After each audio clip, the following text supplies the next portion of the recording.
যারা কাজ করে তাদের বেতন যদি না যেটাই কাজ শিখেন ভালো করে শিখবেন, যদি ভালো কিছু জানেন অবশ্যই একদিন বড় হতে পারবেন। আসসালামু আলাইকুম বন্ধুরা, চলে আসলাম আরেকটি নতুন ভিডিও নিয়ে। তো এক ভাই আমাকে কমেন্ট করছেন সিঙ্গাপুরে আমি কি কাজ করতাম এবং নিউজিল্যান্ডে সরাসরি আসা যায় কিনা এইসব বিষয় নিয়ে। সিঙ্গাপুরে আমি যখন কাজ করি, আমি প্রথমে আসছিলাম 2008 সালের মার্চের 24 তারিখে আমি সিঙ্গাপুরে যাই।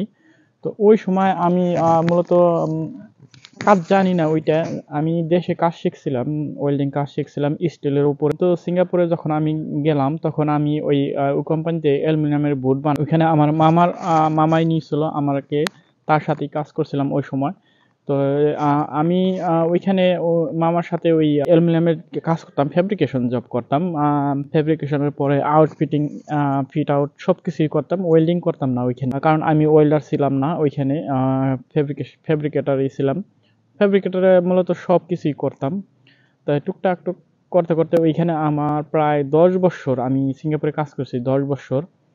তো সিঙ্গাপুরের কাজ প্রথমে যখন কাজ করছি, প্রথমে আমি যাওয়ার প্রায় 3-4 মাস এরকম অনেক কাজ ছিল, তখন আমি তো নতুন। তা আমি যখন ওইখানে কাজ ওই ফেব্রিকেশনের পাশাপাশি আমি করতাম ওয়েল্ডিং এর, ট্রাই করতাম নিজে নিজে। কিছু সময় ট্রাই করতাম অন্য প্লেটে, বা কিছু সময় ওই জবের মধ্যেই একটা জিনিস বানাইছি, ওইটা আমি ওয়েল্ডিং করে ফেলাইছি নিজেই। আমার উদ্দেশ্য ছিল আমি টুকটাক ওয়েল্ডিং শিখবো। তো ওই আস্তে আস্তে আমার ওয়েল্ডিং এর হাতটা একটু একটু ভালো হইলো। এরপর আমি এখানে আসার জন্য চেষ্টা করলাম। তারপরে আমি এখানে আসতে পারলাম, আল্লাহ পাক এইটা রহমত করার কারণে আমি এখানে আসতে পারছি। তো এটা আমি ছাড়া অনেকেই আসছে আমাদের ওইখান থেকে, আমরা যেই জায়গায় ছিলাম ওইখান থেকে অনেকেই আসছে এখানে।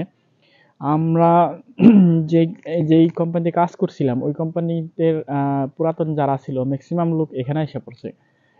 কারণ কি, আমরা যেই কাজটা করতাম এখানে ওই এই কাজের মূল্য আছে, সব কাজের মূল্য আছে, কিন্তু আমরা যখন আসছিলাম ওই সময় এতটাও আশা সারে নাই। আমি যখন নিউজিল্যান্ডে আসলাম 18 সালে, তা আমি এই ওয়েল্ডিং সেকশনে অল্প কয়েকজন লোক আমার পরিচিত ছিল। একজন আয়সা দেখলাম যে 3 জন লোক অপরিচিত, 3 জন, তাদের সাথে পরে পরিচয় হইলো। তো আর অন্যান্য বাংলাদেশি ছিল, কিন্তু এরকম আমরা যে এখন হার্ডওয়ার্ক জব করি বা অন্যান্য সেক্টরও লোক আছে পেন্টিং জব করে, তারা অনেক লোক আছে এখন বর্তমানে। ওই সময় এত লোক ছিল না। তাই ওই সময় খুবই কম লোক ছিল, এই কারণে হয়তো বা চাহিদাটা বেশি ছিল, আর এখন ওরকম আসতে পারে না কেউ। তো যাই হোক, ভালোই আছে আলহামদুলিল্লাহ। সিঙ্গাপুরেও ভালো ছিলাম, সিঙ্গাপুরের কোম্পানিটা খুবই ভালো ছিল, আমাদের অস্ট্রেলিয়ান কোম্পানি ছিল। ওইখানে বেতন মোটামুটি প্রতি বছর বাড়াইতো। কিছু সময় বাধ্যতামূলক ছিল না যে প্রতি বছর বেতন বাড়াইবো, তাই বাড়াইতো প্রতি বছর না হইলেও অল্প কিছু দেরি হইলেও টুকটাক কিছু বাড়াইতো। সবাই যখন বলতো যে বেতন বাড়াইতে হইব তখন টুকটাক করে বাড়াইতো। আম, আমি যে কোম্পানিতে জব করতাম এখন ওই কোম্পানিতে শুনতাছি যে প্রতি বছর নাকি বেতন বাড়ায়, এটা তারা রুলস করে নিয়মের মধ্যে ফেলাইছে। জিনিসটা ভালো লাগে, এরকম হইলে ভালো লাগে যে প্রত্যেক বছর বলতে হয় না যে আমার বেতন বাড়াও। ওইটা সাথে সাথে বাড়ায় দেয় কোম্পানির যে নিয়ম আছে, এটা বাড়ানো উচিত। গত বছর যেই জিনিসটা আমি বাজার থেকে কিনছি ওই জিনিসটা কিন্তু এই বছর আইসা অনেক দাম বাইরে গেছে। তা এখানে ফ্যামিলি আছে, আমি, সবাই মিলে চলতে কিন্তু একটু হার্ড হয়ে যায়। যেমন একটা কোম্পানিতে একটা কাজ এই বছর যেই রেটে বিক্রি করে সামনের বছর কিন্তু ওইটা আরেকটু বাড়ায় দেয়।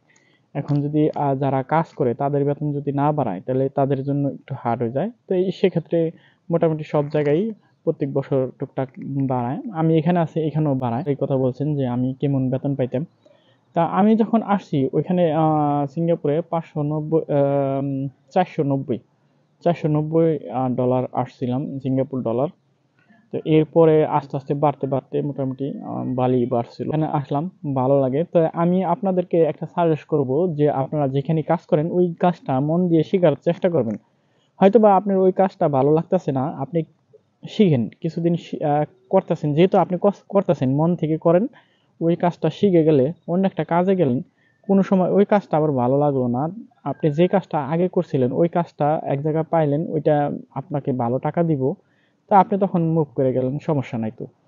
তো যেটাই কাজ শিখেন ভালো করে শিখবেন।